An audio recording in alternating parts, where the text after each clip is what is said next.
Hola, buenas noches. Una vez más estamos aquí en Desde el Corazón. Esta noche recibimos a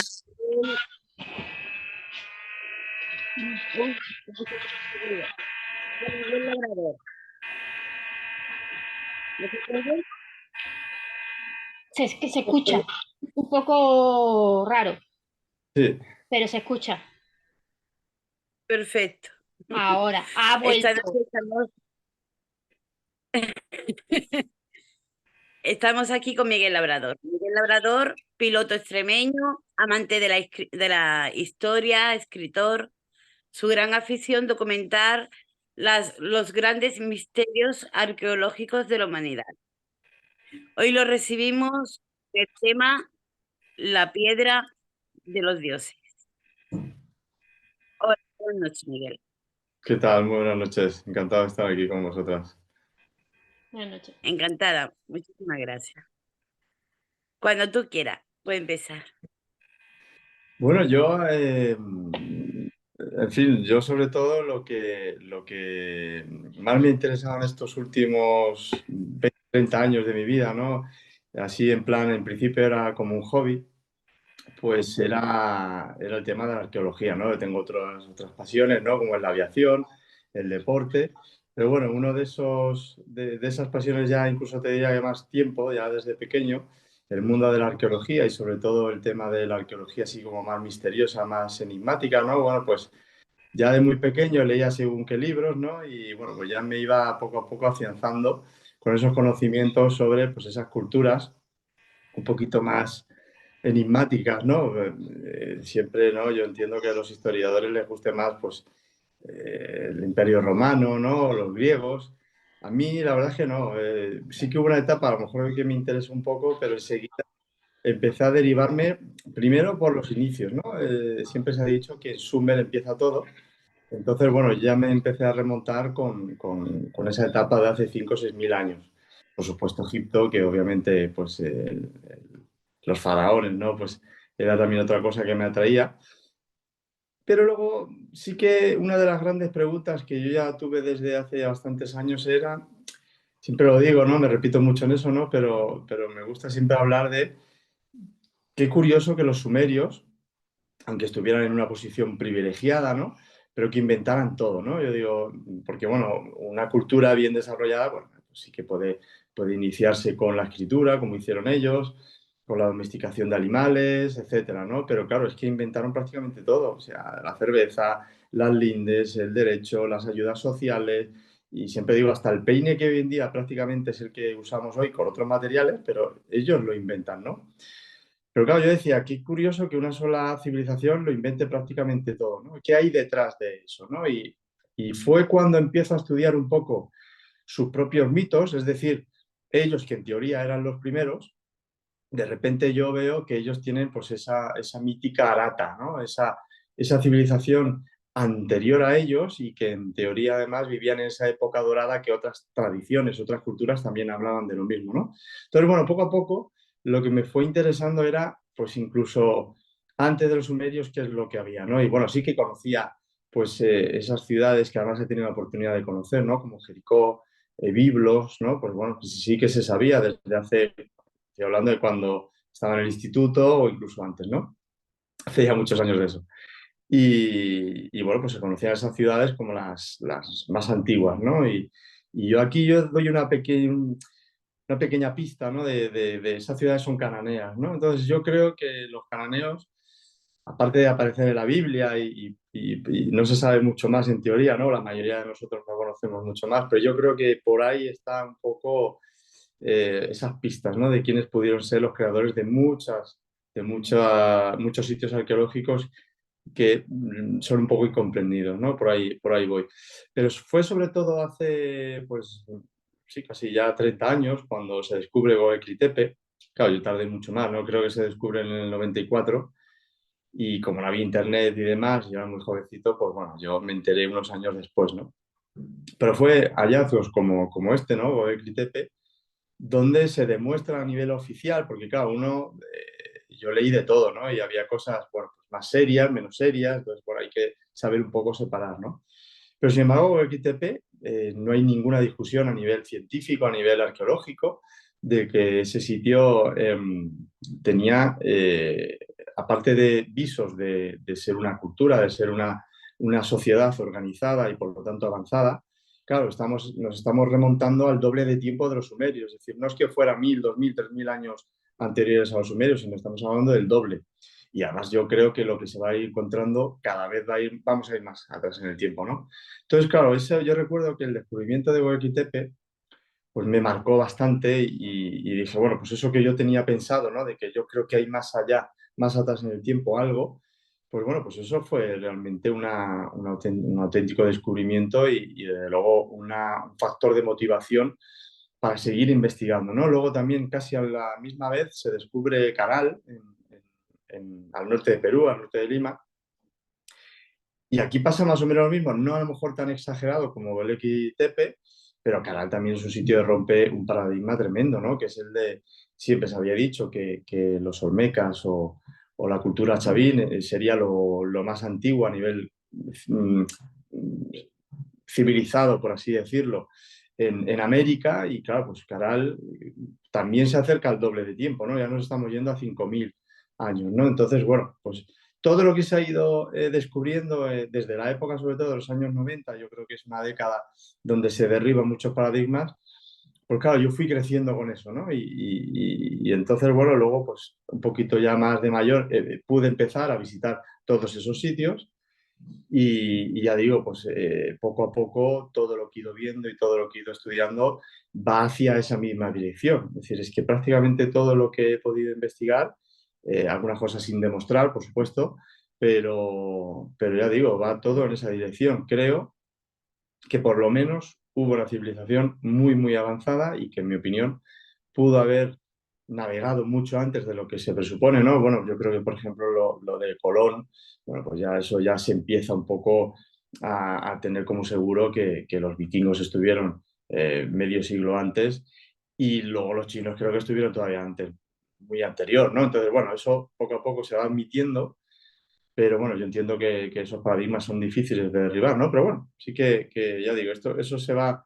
salvando, por así decirlo, va saltando, pero luego hay un montón de sitios que he podido ver por todo el mundo, ¿no? Porque, bueno, ya digo, un poco el libro que se publicó en junio, Las Piedras de los Dioses, pues habla de todo eso, ¿no? Sobre todo, yo empiezo con Göbekli Tepe, con Caral, con esos sitios que han roto a nivel oficial esos paradigmas, ¿no? Que en principio eran imposibles de rebatir y sin embargo, bueno, pues la ciencia al final ha tenido que admitir eso, ¿no? Y también hablo de Heinrich Schliemann, ¿no? De cómo él, sin ser un arqueólogo, simplemente hizo una cosa, ya digo, muy básica, que es leer a Homero y él se da cuenta que Troya, bueno, pues Homero lo describe, o sea, hace una descripción. Entonces él dijo, vale, toda la arqueología oficial dice que es un mito, que no pudo existir, pero si hace una referencia sobre la descripción del sitio, ¿por qué no sigo esas líneas e intento averiguarlo, ¿no? Y bueno, pues este hombre, pese a las burlas de la arqueología oficial, pues, bueno, pues este hombre hizo algo en teoría muy sencillo, pero bueno, nadie se atrevía a hacerlo, ¿no? Entonces, bueno, en mi libro empiezo con esa serie de cuestiones. No es un libro que vaya en contra ni mucho menos de la ciencia, es un libro bastante heterodoxo, pero bueno, sí que he tenido la suerte de contar luego también con historiadores, con arqueólogos, tólogos, etcétera, porque bueno, yo creo que la base siempre tiene que ser lo oficial. O sea, mi formación es otra. Como decía antes Ana, pues bueno, mi formación es la de piloto comercial, no tiene nada que ver con la arqueología. Y yo de hecho siempre lo cuento, yo me metí en historia cuando yo pensaba que lo de pagar la carrera de piloto pues era casi imposible. Bueno, yo me metí en historia, pero yo me salí porque no entendía cómo un licenciado, en esa época de la licenciatura, de 5 años, no dominaba, no solamente que prácticamente no era nada, pues yo recuerdo que tenía prehistoria 1 y 2 y se veían algunos sitios de Irak y poco más, ¿no?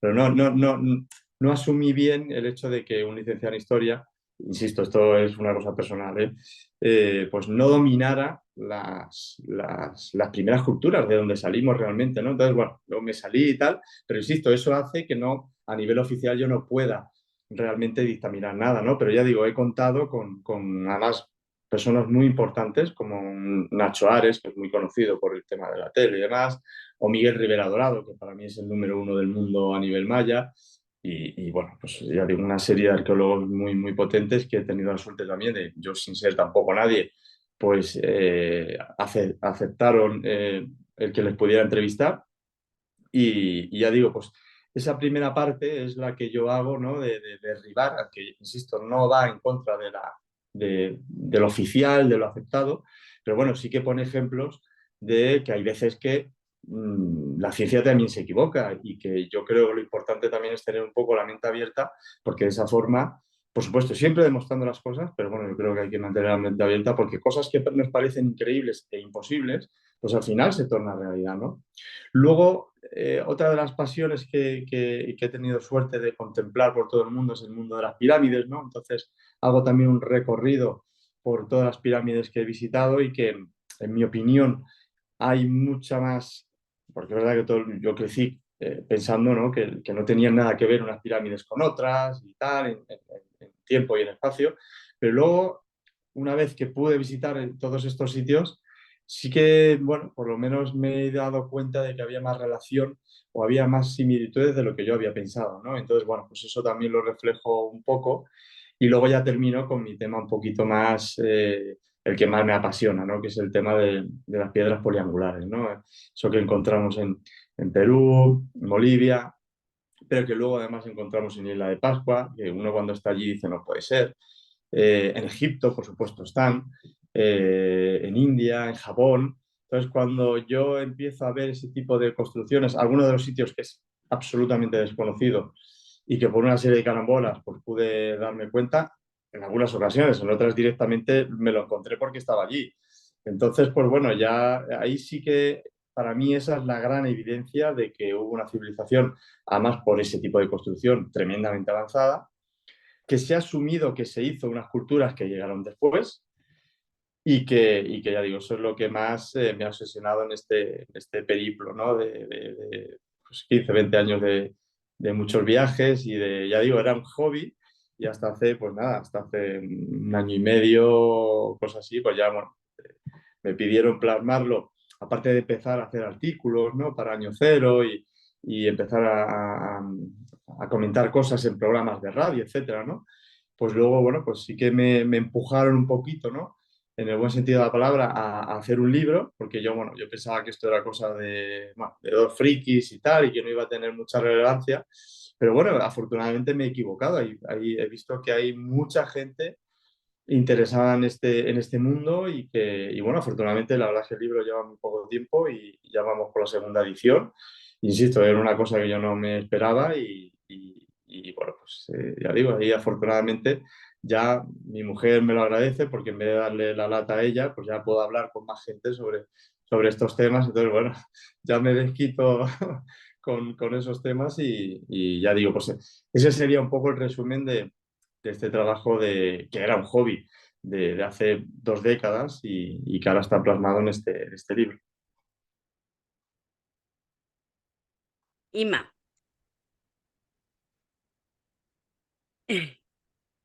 Dime, dime. te lo cedo porque en tema de historia y tal, ahí que eres tú la que... No, a ver, es que en lo de Troya eh, se decía que eh, era eso, que se estaba buscando lo que era la original, Troya original. Siempre ha habido una encima de otra. Sí, Y ella lo que él quería, cuál era el original, Troya original. Tendría exacto. exacto, tendría que excavar tanto para llegar a esa Troya Sí, original, por decirlo así de esa manera. sí, exacto. Ahí él, De hecho, no lo encontró ni mucho, aunque él estaba convencido de que estaba en una zona, pero tardó en encontrarla. O sea, encontró otros vestigios, pero no fue ni muchísimo menos la primera y tuvo problemas y se tuvo que gastar muchísimo dinero y efectivamente, como dice, claro, Troya es tan antigua que aquello ha tenido varias catas, ¿no? Varios niveles para encontrar el suyo. Y luego es verdad que este hombre que era una persona sobresaliente, ¿no? Porque creo que hablaba, que eran 12 o 13 idiomas y perfectamente, ¿no? Y venía de una familia humilde y él supo hacer millonario, en fin, o sea, tenía unas ciertas capacidades, ¿no? Pero bueno, sí que fue controvertido porque también, bueno, el tesoro de Príamo, en fin, hubo una serie de cuestiones con este hombre que en algunos casos se detectó que bien pudo haber cometido algún fraude, en fin, ya digo, fue una persona controvertida, pero bueno, a mí me parecía que era un muy buen ejemplo porque, ya digo, sí que se llegaron a burlar bastante de él, lo que era la arqueología oficial, ¿no? De que bueno, estaba como persiguiendo cosas imposibles, ¿no? Pero bueno, él, su cabezonería, pues le llevó a eso, ¿no? Ya digo, tuvo muchos problemas, pero al final se reconoció que él fue el que encontró otro.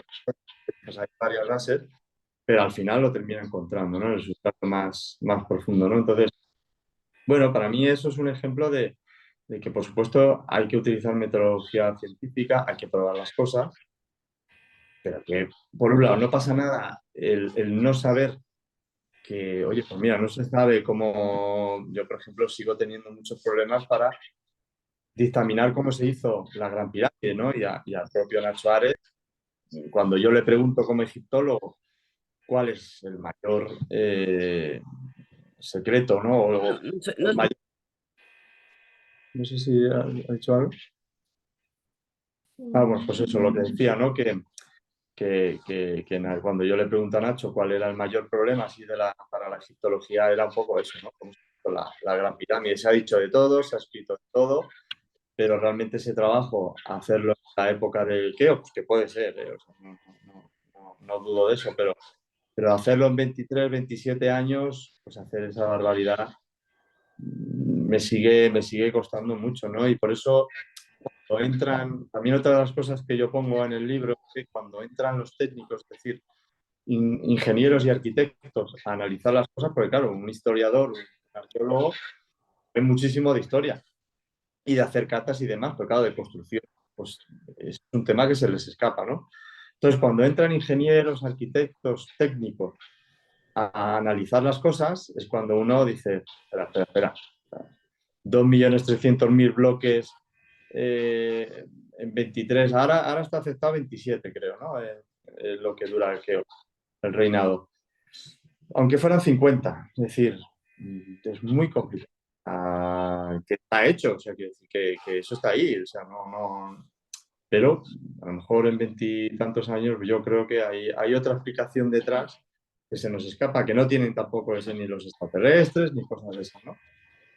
Pero para mí viene un poco a mano sobre todo eso, de esa civilización anterior, que yo creo que los mitos, ¿no? De esa época de oro que yo creo, sinceramente, que existió, que han podido ser al final, como dicen los mayas y tal, que aunque sean mitos, pero yo creo que cada vez que veo cómo va la humanidad y tal, creo que han podido tener razón, ¿no? Que no solo ha habido una humanidad, sino varias.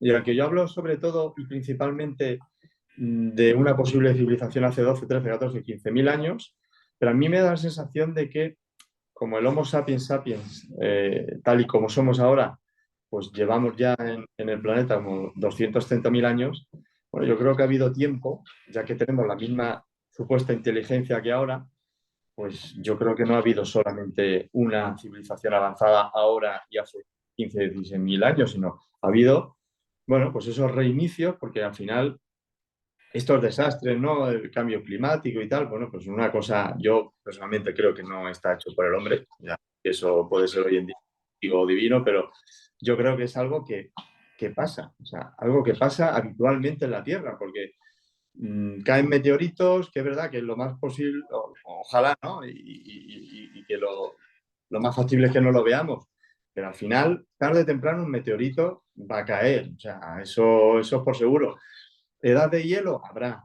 De que se derritan, habrá. O sea, todo eso pasa y además pasa constantemente, claro, para lo que es la vida del ser humano, no porque vivimos muy pocos años, pero para lo que es un planeta, esto pasa constantemente, ¿no? Entonces, bueno, pues yo creo que eso ha pasado varias veces. En esos 230.000 años que tiene el ser humano, yo creo que ha pasado un avance, una catástrofe o lo que sea, volvemos a reiniciarse y así varias veces, ¿no? Ya digo, yo me centro más en esa última época, un poco antes de Göbekli Tepe, pero yo creo que ha pasado varias veces, sí, muchas veces.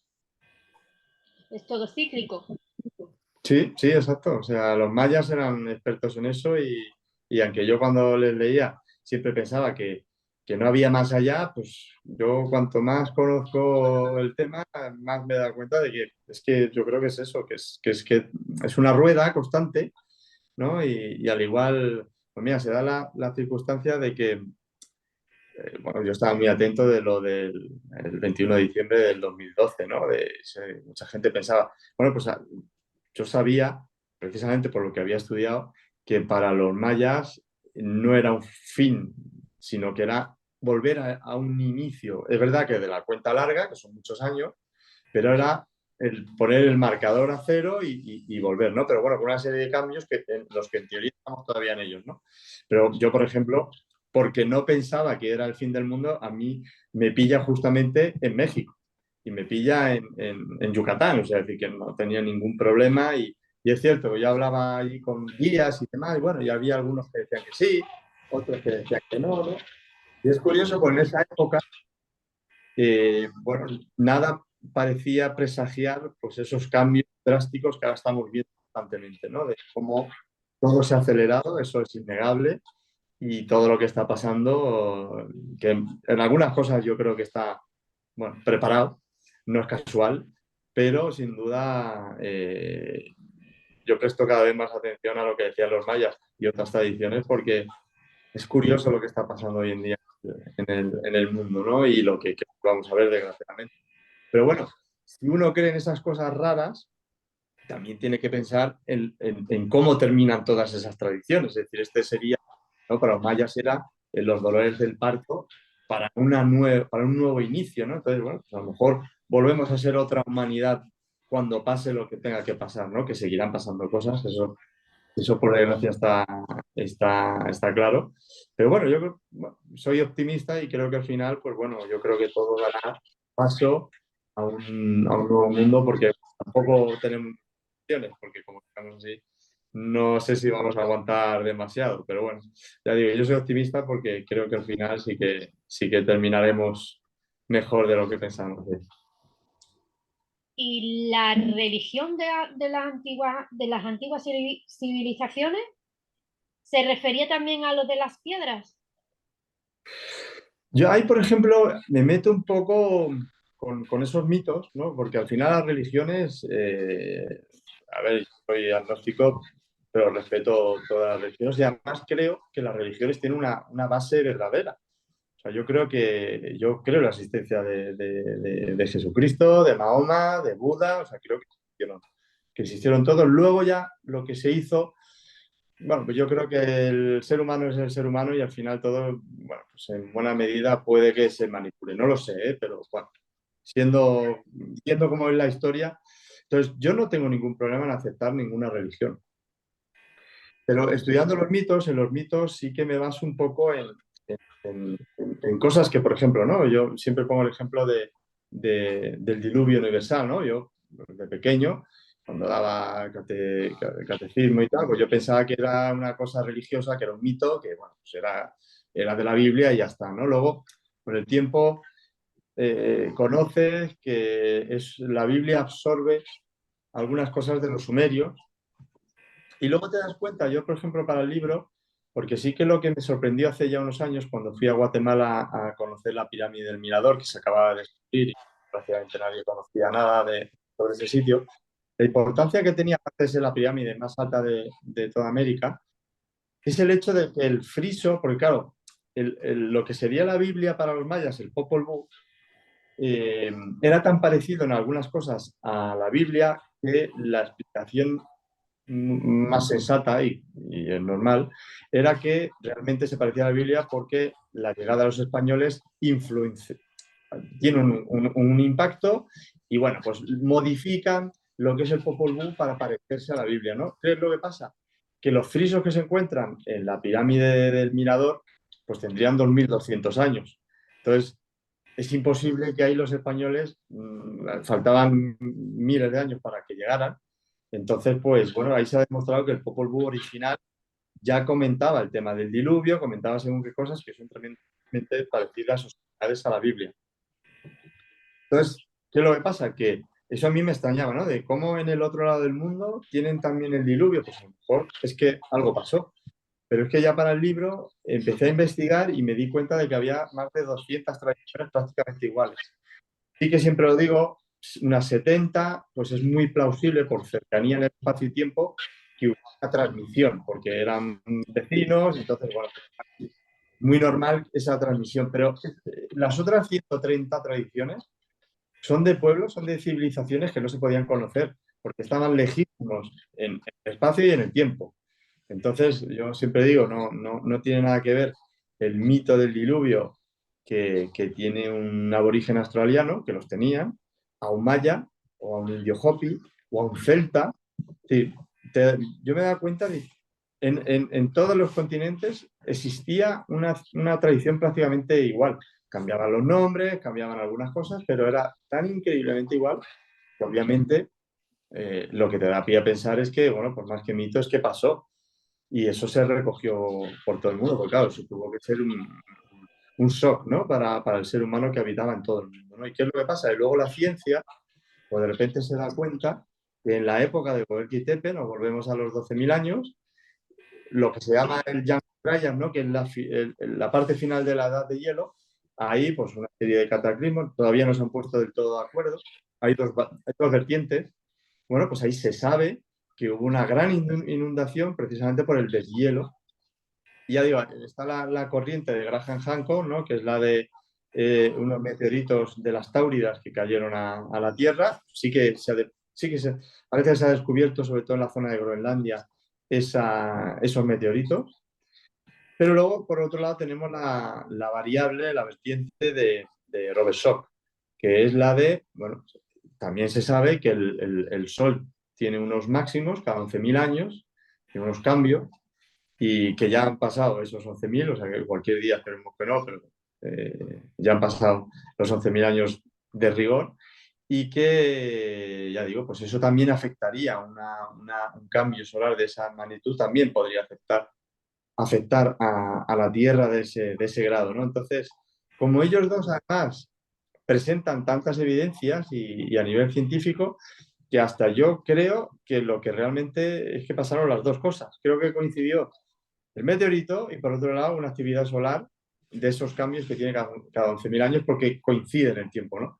Entonces ya digo, pues al final me parecía una cosa religiosa que no tenía una base científica, como es el diluvio, pues se ha demostrado que al final lo que allí es que sucedió, ¿no? Entonces, bueno, pues estas son otras pistas de que otros mitos que son muy parecidos, de esa edad de oro, por ejemplo, que transmiten tantos pueblos que no se podían conocer en teoría, pues yo creo que al final realmente es porque pudo haber pasado. Igual que la Atlántida, igual que muchas cosas que al final tanto que nos van diciendo y que pensamos como que es una historia, bueno, simplemente para contar a los niños, pues no, pues a lo mejor es que lo que nos estaban contando son las cosas que pasaron, ¿no? Sí. Sí, concuerdo contigo porque es que es súper interesante eso. Es como decir que los chinos descubrieron América, como tú has dicho antes. ¿Por qué? Porque ellos iban buscando lo que era la ruta de la seda. Sí, Por eso descubrieron América. Lo que pasa es que no sabían cómo se llamaba ese país, ese continente. sí, por eso yo creo que ha pasado tantas veces que ya digo yo, se sabe que los egipcios, por ejemplo, tenían unas grandes capacidades de navegación y tal, porque ellos no se movieron, ¿no? O, en fin, yo voy más atrás en el tiempo pero insisto, el Homo sapiens tiene 230.000 años. En teoría, según dice la biología, pues eran prácticamente igual que nosotros hoy en día, con las mismas capacidades. Incluso yo siempre lo digo, en esta época que para mí es de involución, gracias al móvil estamos perdiendo capacidades. O sea que si hemos cambiado un poquito nosotros es no para bien. Entonces, si hemos sido capaces de hacer lo que hasta donde hemos llegado a nivel tecnológico, que en eso sí que obviamente hemos evolucionado, pues ¿por qué no hacer 230.000 o 200.000 o 170 o 100.000? Yo estoy convencido de que podría haber civilizaciones muy avanzadas. ¿Qué es lo que pasa? Normalmente las civilizaciones más avanzadas solían vivir y suelen vivir al lado del mar. Entonces, cuando ocurre una catástrofe de esta índole, ¿no? Por ejemplo, en este Younger Dryas que estábamos hablando antes de hace 12.000 años, claro, la subida del mar fue de aproximadamente 120 metros. Es una auténtica barbaridad. Y eso pues ha tenido que barrer todas aquellas civilizaciones que estaban pegadas al mar en su momento.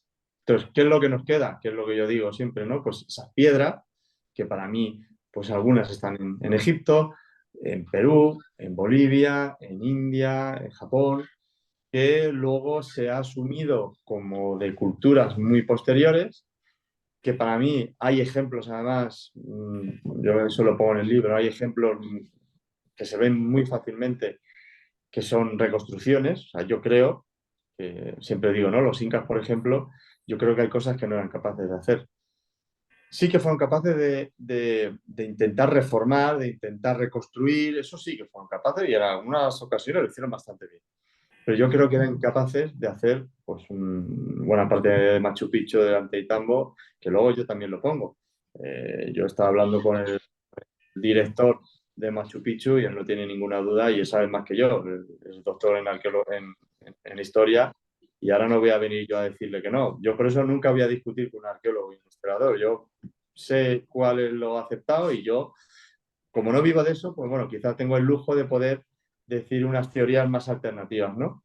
Pero bueno, yo por eso saco una serie de fotos claro, en el libro no puedo, ¿no? Pero tengo, bueno, vídeos con dron y demás, ¿no? Y bueno, pues, es cierto que hay algunas cosas que incluso algunos arqueólogos se han quedado bastante sorprendidos, ¿no? Y sobre todo porque al abarcar una posición más global, porque ¿qué es lo que pasa? Muchos arqueólogos, claro, se especializan, pues uno en egiptología, otro en maya, otro en incas o preincaicos, ¿no? Pero claro, ese concepto global, que es el que saco en el libro, pues muchas veces es verdad que sorprende, porque, claro, yo doy a ver que esa misma construcción, exactamente la misma, pues se ve en todo el mundo. Y una cosa es hacer algo parecido, ¿no? Pues yo también hablo de los arquetipos de Jung, ¿no? De que es cierto de que el ser humano tiende a hacer muchas cosas parecidas sin conocerse, pero cuando ya son cuestiones técnicas, anacrónicas, de una complejidad, incluso para nosotros hoy en día, pues a mí me parece que no es una casualidad ni es arquetipo de Jung, sino simplemente que se conocían, tan simple como eso. O que se conocían o que los mismos que se movieron por todo el mundo enseñaron al resto. O sea que para mí eso es lo que más evidencia, que es lo que digo del tema de las piedras poliangulares. Una cosa espectacular que no sabía mucho hasta que empecé realmente a viajar por el mundo, ¿no? Y que para mí es la mayor prueba, sin duda, de que una civilización que pudo haber estado por todo. Miguel, quien esté interesado en tu libro, cómo podría conseguirlo? Bueno, el libro está afortunadamente por todos lados, o sea, en Casa del Libro, Amazon, el Corte Inglés, en fin, eso afortunadamente está en todas las librerías, incluso librerías pequeñas. Yo he visto el libro y ya digo, pues afortunadamente ha tenido bastante aceptación y salió en junio, el 14 de junio, y ya digo, en agosto la segunda edición y bueno, pues ahora estamos ahí a ver camino a la tercera. Yo ahora estoy ya con ganas de que salga la tercera y ya digo, pues ya con ideas de un nuevo proyecto y demás, ya más largo tiempo, porque yo pensaba que hacer un libro eh, era un poquito más fácil. Hombre, no es fácil ni tampoco es exageradamente difícil, pero bueno, también me ha pillado pues en un momento también, bueno, pues complejo, ¿no? Pues entre el trabajo, una niña pequeña y demás. Bueno, pues son muchas cosas y entonces ha sido duro, o sea, ha sido apasionante, ha sido muy bonito. Pues ya digo, nunca me lo había esperado, o sea, yo hasta hace 2 años es que ni me lo imaginaba realmente, pero es verdad que yo ahora me lo quiero tomar con menos presión y tal, pero bueno, sí que lo que quiero ahondar un poco más es directamente en esos mitos de los sumerios, de los hindúes, en fin, porque bueno, creo que lo poco que sé puedo ahondar mucho más y yo creo que hay cosas que me pueden sorprender, o sea que igual, pero bueno, ya digo, ese segundo trabajo habrá que esperar un poquito más. Nos quedan 3 minutos. Bien. Pues nada, 3 minutos, darle muchas gracias a Miguel. Es muy, muy interesante y nada, muchísimas gracias por compartir tus conocimientos con nosotros. Esperamos verte por aquí nuevamente, más Sí. adelante. Yo cuando queráis, yo estoy encantado, ya digo, como es una pasión, pues bueno, siempre uno agradece poder hablar de estas cosas, ¿no? Y sobre todo dar a conocer sitios que yo, por ejemplo, ahora me he dado cuenta, ¿no? De que a la gente le ha interesado mucho, porque no solamente hablo de los sitios más típicos, Teotihuacán, Giza, y más, sino de sitios muy desconocidos y que yo creo que tienen una importancia vital para el que quiere conocer la historia en su profundidad y sobre todo esos enigmas de cómo se hicieron algunas cosas que hasta el día de hoy no se sabe realmente, no se sabe. Ujú. Sería interesante hacer un programilla compartiendo pantalla, ¿verdad? Sí, sí, sí. Ajá. Pues sí, estaría muy bien, sí. Pues nada, Miguel, muchísimas gracias nuevamente. Nada, encantado, faltaría a vuestra disposición. Muchísimas gracias. Es un honor, ha sido todo un honor. Un fuerte abrazo, muchas gracias. Gracias. Chao, Ima, buenas noches a todos los que nos ven, buenas noches y hasta la próxima. Chao.